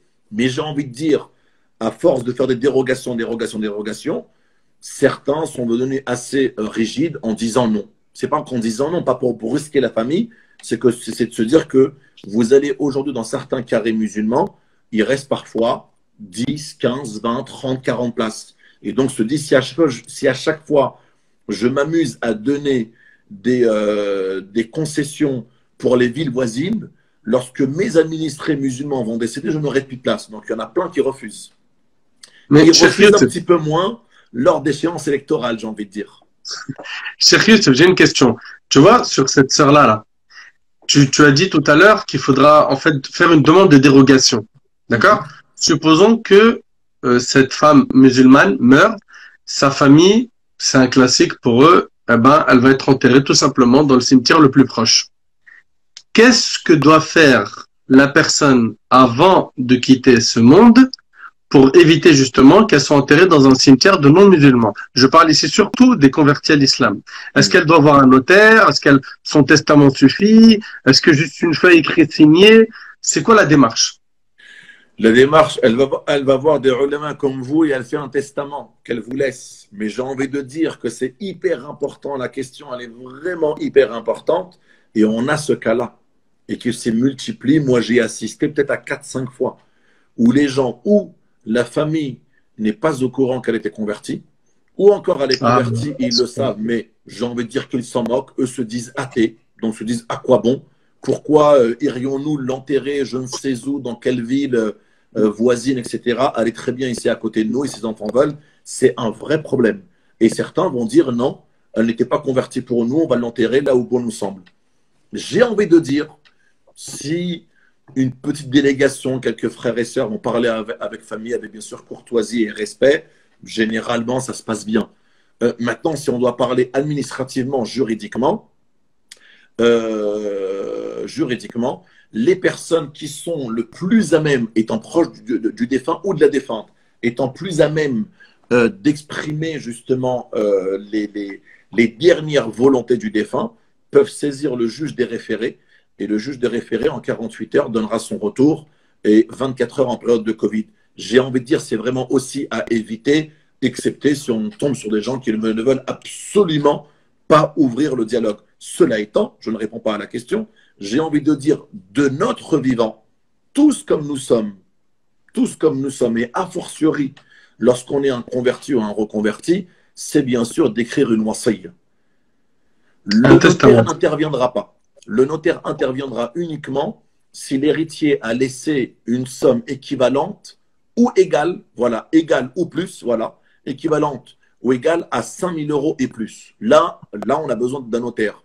Mais si un défunt n'a pas laissé de biens, entre guillemets, colossaux ou dépassant la somme, le seuil de 5 000 euros, le notaire n'intervient pas. Cela étant, pour répondre maintenant à la question de Cheikh Nadir, une personne qui a écrit uniquement feuille, stylo et a écrit de son vivant, si demain je viens à décéder, je m'appelle Jacqueline, j'habite je ne sais où, né le, habitant de Menran-Haut. Si demain je viens à décéder, j'aimerais être inhumé dans le carré musulman de ma ville ou de la ville la plus proche, etc., etc., avec 2 témoins, ça fait état. Cela veut dire ça fait état, ça fait foi. Cela veut dire que demain, un juriste ou encore un juge va prendre en considération cela. Un simple document, un simple testament, écrit ou pas, ou signé ou co-signé par le titulaire et avec un ou deux, bien sûr, ou 2 témoins, c'est encore mieux, bien sûr, 2 témoins. Moi, j'ai un exemplaire qu'on peut retrouver sur Janaza France sur le site, il est téléchargeable gratuitement. On en a d'autres. Moi, celui que j'ai fait a été fait, bien sûr, par notre ami Cheikh Mohamed Hindez, qui a aussi, bien sûr, a beaucoup travaillé sur les dispositions funéraires. Donc, il y avait un testament que j'avais récupéré qui était très simple et simplifié, que j'ai pu mettre, et walillahi alhamd, dont les gens bénéficient, et disent qu'il est très bien et très pratique. Il y en a d'autres, bien sûr, et je pense qu'on en avait parlé avec les choyours ici présents et autres, qu'on pourrait éventuellement mettre à disposition. Il faut qu'ils reprennent les classiques d'un acte ou encore d'un testament. Cela étant, ce simple document, écrit, signé par la personne, suffit amplement. Par contre, quand on dit il faut le confier aux associations ou aux mosquées, j'ai envie de dire non. Confiez-le à 2 personnes de votre choix qui seront le plus à même, je ne dirais pas de dégainer, mais le plus à même d'intervenir au plus vite. Et pas s'il y a un décès, on ne sait pas où sont les documents. Non. Les 2 personnes les plus proches de la personne pourraient se manifester au plus vite en disant nous avons 2 documents qui prouvent que la personne était musulmane. Parfait. Il y a une question? Vas-y. En fait, c'est en rapport avec la question de l'autopsie. Est-ce qu'on peut refuser une autopsie? Et en même temps, on a entendu beaucoup parler des personnes que lorsqu'ils meurent, on a le droit de prélever des organes sur leur corps si on ne signe pas une décharge. Est-ce que c'est une légende? Est-ce que c'est une réalité? Et est-ce qu'on peut refuser de subir une autopsie au moment de notre mort? Non, on n'a pas le droit. On n'a pas le droit parce que pas généralement, l'autopsie, elle est ordonnée par le parquet. Elle est ordonnée par le procureur ou son substitut. Donc, on ne peut pas refuser. Ce n'est pas la police, ce n'est pas le maire, ce n'est pas un député, ce n'est pas le médecin légiste qui décide de vous faire subir ou bien de faire subir ou bien d'ordonner une autopsie. C'est le parquet. Pour une mort violente ou suspecte, donc les forces de l'ordre, bien sûr, appellent le parquet, donc tombent sur le procureur ou son substitut, qui est de permanence, et c'est lui ou elle qui va leur dire oui, vous procédez à une autopsie. Donc dans ce cas-là, le défunt sera transféré dans un IML, un institut médico-légal, le temps de l'autopsie, après il est rendu à la famille. Maintenant, on ne peut pas s'opposer parce que c'est la loi. C'est la loi, c'est le procureur qui l'a décidé. On ne peut pas dire non, nous sommes contre. J'ai une question. Il n'a pas répondu à la deuxième partie par rapport au autopsie. Julien, Parfait. La famille peut procéder à une contre-autopsie. Par exemple, si elle n'est pas satisfaite des conclusions de l'autopsie, elle peut bien sûr commander une contre-autopsie. Cela étant, voilà, tant qu'il y a une autopsie qui a été bien sûr ordonnée par le parquet, on ne peut pas inhumer la personne. Parce qu'il y a ce qu'on appelle dans l'acte de décès un obstacle médico-légal. Et pour un obstacle médico-légal, on aura besoin d'une levée d'obstacle, ce qu'on appelle d'un permis d'inhumer. Et le permis d'inhumer ne peut être remis que par le procureur de la République ou son représentant. Cela étant, il y avait la deuxième question à porter sur le fait de pouvoir prélever les organes au moment de notre mort si on ne signe pas de décharge. Non, ça, il y a besoin d'une autorisation. Cela étant, j'ai envie de dire, attention, dans la loi est très précise. Hein. La loi, toute personne qui décède sur la voie publique est potentiellement donneur. Est potentiellement donneur. Une personne qui décède sur la voie publique, mais ce ne s'est pas manifesté en amont, sur la voie publique, un corps appartient bien sûr à l'État. Une personne qui décède sur la voie publique, légalement, on a le droit de prélever sur lui, de pratiquer une autopsie, de prélever sur lui un organe. Il n'y a aucun problème. C'est pourquoi à chaque fois on dit aux gens, et surtout aux joggeurs, si vous allez courir, faire un sprint, faire du vélo, faire du sport le week-end, prenez toujours une pièce d'identité avec vous. Cela étant, bien sûr, les donneurs aujourd'hui d'organes, ou ceux qui ont opté, parce qu'il y a 3 modes de sépulture en France, depuis 1881, il y a bien sûr l'inhumation, la crémation et le don d'organes. On a le droit d'être inhumé de 3 façons en France, ou être inhumé ou crématisé, ou encore le don d'organes. Pour cela, bien sûr, la personne doit aller à la faculté de médecine, s'inscrire, s'enregistrer, payer et porter, bien sûr, elle aura un bracelet et une carte qu'elle devra continuellement porter sur elle 24 sur 24. Si elle veut donner son corps à la science. Sachant que ces corps qui sont donnés à la science, une fois que la science aura fini avec eux dans les facultés de médecine, aura fini, bien sûr, avec les têtes, les pieds, les bras, les avant-bras, etc., ces corps-là seront mis, bien sûr, dans des boîtes à ossements, dans des boîtes en bois, sont envoyés dans les crématoriums et c'est ça, les déchets anatomiques qui sont brûlés la nuit. Parce que les crématoriums ont besoin d'être rentables. Donc la journée, ils vont crématiser les corps pour les gens qui viennent Younes, se faire crématiser. ta question, Younes. Et bien sûr, le soir, ils vont incinérer les déchets anatomiques. C'est par rapport au carré indigent. Puisque le musulman, il est censé être enterré dans un carré musulman. Mais le carré indigent, c'est quoi? C'est tout le monde qui est enterré, les non-musulmans et les musulmans, alors le carré indigent, il y a des musulmans. Ah, ok, d'accord. Non, dans le carré indigent, il y a vraiment tout le monde. Mais c'est pas ça. Le carré indigent par confession. Au niveau shari'a, on peut être enterré là-bas? Au niveau shari'a, j'ai envie de te dire, on n'a rien à y faire. Maintenant, généralement, les gens qui y sont, c'est qu'ils n'ont trouvé personne pour pourvoir à leurs besoins, pour les prendre, pour pouvoir à leurs funérailles. C'est des gens qui se sont retrouvés malheureusement là-bas avec personne dans leur entourage, ni famille, ni amis, ni proches. C'est des gens qui sont laissés comme ça à l'abandon, qui sont décédés dans des funérariums, décédés à la maison, au foyer, dans la voie publique, etc., qui se sont. Alors, il y a des gens qui sont décédés à l'hôpital et qui sont restés pendant des semaines et des semaines, voire des mois et des mois. Des frères ont fait état, même de personnes qui sont restées plus d'1 an dans des cellules réfrigérées, ce qu'on appelle cellules négatives, ça veut dire qu'on les met à moins 20, d'accord? Sont restés pendant des années. Vous savez qu'il y a des associations qui sont nées en France, comme Sadaqa Janaza, qui sont nées en France de là. Ce n'est pas uniquement des associations qui font des toilettes rituelles, c'est des associations qui font des toilettes rituelles et prennent en charge aussi les défunts démunis, sans ressources et sans famille. Eux les prennent en charge, bien sûr, à leurs frais, vont faire un appel aux dons de frères et sœurs généreux qui vont participer et vont prendre en charge les défunts musulmans qui sont décédés en France et ont ni ressources ni famille pour éviter que ces personnes-là se retrouvent pris en charge par une mairie et être dans un carré indigent. Cheikh Youssef, beaucoup d'érudition, machallah, dans ton propos et dans ton énoncé. On voit qu'alhamdulillah, Rabbil Alamin, tu maîtrises parfaitement ton sujet. Et s'il y a des frères ou des sœurs qui seraient intéressés par rapport à ce que tu es en train de faire? Y a-t-il une formation que tu as suivie, une formation que nous pourrions suivre pour pouvoir être, machallah, non pas au moins du même acabit que le tien, mais au moins d'avoir en fait toutes ces informations et d'être justement au service de la communauté dans le rôle que tu as au sein de la communauté musulmane française? Ben écoute, cher Mehdi, nous, ce qu'on a vu avec certains frères, c'est d'organiser des cycles de conférences dans quelques week-ends, au moins un week-end dans le mois, dans l'une des mosquées de l'Ilière, donc de l'Île-de-France. Actuellement, notre cher ami, cher Sofiane, de notre chère mosquée Da'wa à la Villette, me parle justement, Inch'Allah, d'organiser peut-être une formation Janaïz lors du beau séminaire qui sera dirigé par vous, Inch'Allah, fin juin et début juillet à la Villette. Donc, pourquoi pas? On était sur des marras et des sharia et autres, mais il y a bien sûr ce thème-là de Janaïz qui lui tenait à cœur. Et une fois, j'ai croisé bien sûr toute cette belle brochette de du'at et de ulama sortis de la madrasa avec Cheikh Nadir et Cheikh Sofiane à la Villette. Et éventuellement, on parlait un peu de tout cela.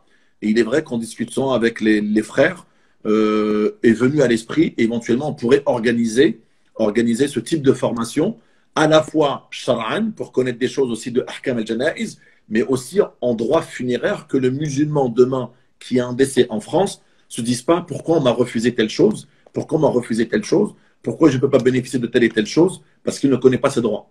Donc au moins demain, s'il y a un décès, il peut savoir que pour obtenir un carré musulman, voilà ce qu'il faut. Pour obtenir telle chose, voilà ce qu'il faut. Mais au moins, la personne aura un bagage assez conséquent. On ne va bien sûr pas tous en faire des spécialistes de janaïs, mais au moins auront bien sûr une certaine saqafa, une certaine culture des janaïs. Demain, s'il arrive quoi que ce soit à eux, à leurs proches, à leurs amis, à leur entourage, au moins ils ont un minimum de connaissances dans les ahkam al-janaïs, pour ce qui relève bien sûr du fiqh, etc. Et bien sûr dans le volet administratif qui est aussi important. Moi, il y a plein de musulmans qu'on a croisés et dont on a eu au téléphone qui nous disent, ben non, mon père voudrait être avec ma mère dans le caveau familial. Mais il n'y a pas de caveau en islam. Ben, on ne sait pas, on ne savait pas. On nous a proposé à l'époque un caveau, on a acheté un caveau. Cheikh Youssef, Allah yahfadak wa yabarak fik wa taqabbal mink. Là, on a gardé les gens à peu près 1h40. Moi, je propose un call to action concret. D'accord? Oui. La majorité de ceux qui nous ont écoutés aujourd'hui, la vidéo, non seulement elle va rester, et elle sera aussi sur YouTube, là. D'accord? Parce que le contenu, il est trop important. Il faut que les musulmans connaissent. Moi, je le disais au début du live avec toi, Cheikh Youssef, avant que les frères nous rejoignent, que c'est triste que ça fait pas partie des priorités des musulmans de se consacrer à ce volet, sachant que là, on a plein de convertis. On a cette nouvelle génération aujourd'hui qui veut se faire enterrer en France. Et donc, on va se retrouver dans une crise dans les prochaines années. Et même dans certaines villes actuellement, la crise existe déjà. Donc, concrètement, si on fait un call to action concret, Cheikh Youssef, aujourd'hui, les musulmans, ils sont très nombreux aujourd'hui à nous écouter à travers ce live bi'idhnillah et la rediffusion. Qu'est-ce que chacun peut faire à son échelle, d'accord, ou comment faire pour que les carrés musulmans s'agrandissent ou se multiplient? Est-ce qu'il y a des demandes à faire? Si oui, comment? Est-ce que c'est impossible? Est-ce qu'on doit dire aux convertis à l'islam? Parce que, à la rigueur, moi, Mahdi, demain, on trouve qu'il y a une galère ici dans notre testament, on demande le rapatriement. Mais notre frère converti, notre sœur convertie, avec le temps, comment ils vont faire? Ils vont se retrouver dans un problème auquel nous, il faut qu'on trouve dès maintenant des solutions.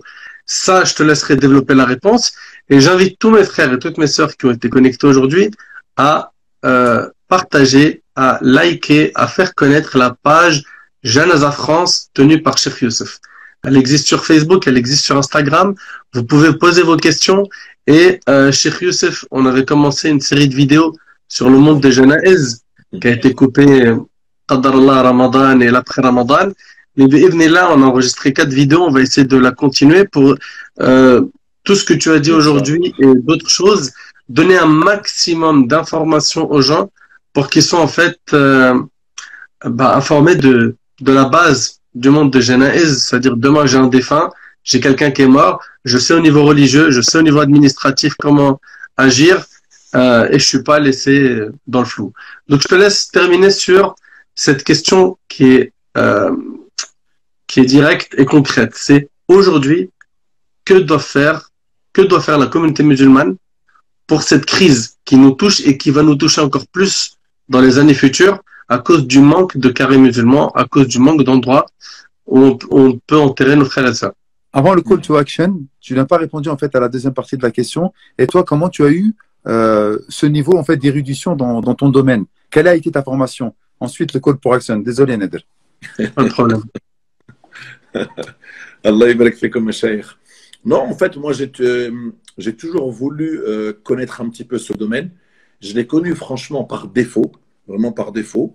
On a commencé à soutenir des frères, on a commencé à avoir des gens qui étaient un peu perdus, qui ne savaient pas où contacter une pompe funèbre, où se diriger, comment faire un roussoul, un papa, une maman qui est décédée, on ne sait pas qui pourrait éventuellement la prendre en charge, comment laver le papa, comment s'assurer que ça va bien se passer, etc., etc.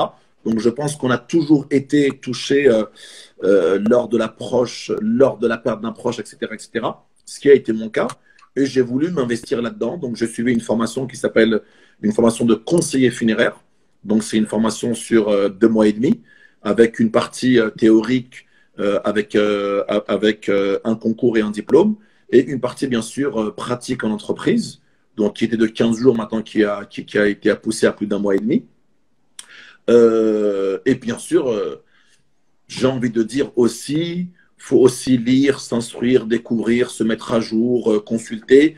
Il y en a qui n'aiment pas trop ce domaine.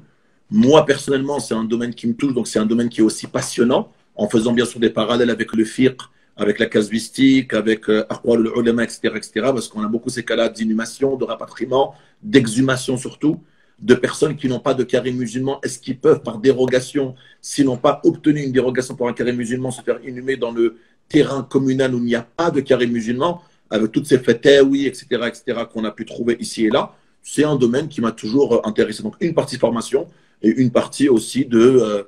Autodidacte. J'ai envie de dire ça aussi. Cela veut dire aussi, vous avez aussi une partie où c'est à vous-même de vous cultiver, d'apprendre, de compulser des ouvrages, etc., etc., quoi.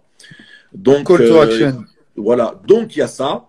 Et pour terminer, j'ai envie de dire aussi, pour les personnes qui le souhaitent, on pourrait organiser éventuellement des séminaires courts sur un week-end, un samedi, un dimanche, avec une partie condensée à la fois Ahkam al-Janaiz qui relève du fiqh, etc., et peut-être éventuellement une autre partie pour le droit administratif des Français, parce que c'est hyper important. Cela étant, je n'ai pas envie de répondre à une polémique qui est actuelle depuis hier, aujourd'hui, où ça parle beaucoup de carrés musulmans qui sont délaissés, qui ne sont pas entretenus, où il y a des herbes qui en poussent, etc. On ne parle que de ça actuellement. Mais j'ai envie de dire qu'aujourd'hui, le problème n'est pas le carré musulman qui est à l'abandon avec des végétaux et des herbes qui poussent à droite et à gauche. Ce n'est pas ça le problème. Le problème aujourd'hui, il est dans le manque crucial de carrés musulmans dans beaucoup de villes où il y a des musulmans qui résident, ou dans beaucoup de villes où on est dans des projets de mosquées et des beaux projets de mosquées, des projets de grandes mosquées, et vous vous dites, mais il n'y a pas de carré musulman là-bas, c'est quand même bizarre. Si on a construit une si grande mosquée, c'est qu'il y a une grande communauté musulmane ici. Et s'il y a une grande communauté musulmane, il faudrait qu'on ait bien sûr un carré musulman. Ça fait en sorte qu'on est toujours dans le même problème. On pense tout le temps aux vivants, mais on ne pense jamais à préparer notre mort, alors que c'est ce qu'il y a de plus important. Tout à fait, tout à fait, tout à fait. Et bien sûr, le call to action, bien sûr, on n'a pas envie de prêcher. Certains pourraient dire qu'ils prêchent pour leur chapelle. Nous, on n'est pas là-dedans. Mais j'ai envie de dire que Walillah ilhamd, les sœurs, les bénévoles, les sœurs et les frères ont fait un super travail au niveau de la page Les Musulmans. Donc, vous allez dans la page Les Musulmans, dans Cellule Janaza, et donc dans le volet Janaza, les sœurs et les frères ont mâché le travail. Vous avez juste à faire quelques clics, vous n'avez rien à renseigner, quelques clics, vous êtes un particulier, un professionnel. Lesmusulmans.fr. Comment? Lesmusulmans.fr. Lesmusulmans.fr. Vous allez là-bas, vous suivez le lien Janaza, donc l'onglet Janaza, vous allez dessus, et il y a bien sûr interpeller ses élus. Interpeller ses élus, vous allez cliquer dans votre ville si vous êtes, voilà, si vous êtes concerné par cela, surtout si vous êtes dans une ville où il y a beaucoup de musulmans et il n'y a pas de carré confessionnel. J'ai envie de dire, si vous êtes dans une ville où vous savez que vous êtes le seul musulman, ça n'a pas vraiment de sens. Mais si vous êtes dans une ville où il y a peut-être 10, 20, 30% de musulmans, il n'y a pas de carré musulman, charge à vous d'aller sur les musulmans, la rubrique Janaza, vous suivez bien sûr interpeller ces élus, tout a été mâché, tout a été fait par les bénévoles. Cela veut dire que vous avez juste à cliquer votre région, votre département, votre ville, tout a déjà été fait, vous avez juste à cliquer quelques clics, ça prend entre 2 et 3 minutes. Voilà, vous sélectionnez ça. Lorsque vous allez sélectionner votre région, votre département, votre ville, vous allez avoir un mailing qui va sortir avec le mail du préfet, le mail du sous-préfet et le maire de la ville et généralement le directeur général des services de la ville, de la commune. Et donc, le mail est déjà prêt. Vous avez juste à le renseigner et si vous le souhaitez, avec des coordonnées en dessous, les vôtres ou celles d'une association ou celles d'une mosquée. Et comme ça, éventuellement, les destinataires pourront bien sûr vous répondre sur l'objet justement de votre interpellation, Inch'Allah. Ça, c'est vraiment, vraiment important. Parce que les musulmans vont beaucoup se plaindre, il faut le dire. On n'a pas. On a essayé de faire ça, ça ne veut pas dire qu'on a tout fait, mais on a essayé de faire ça dans le but que les musulmans, localement, se manifestent et fassent bouger les choses, Inch'Allah.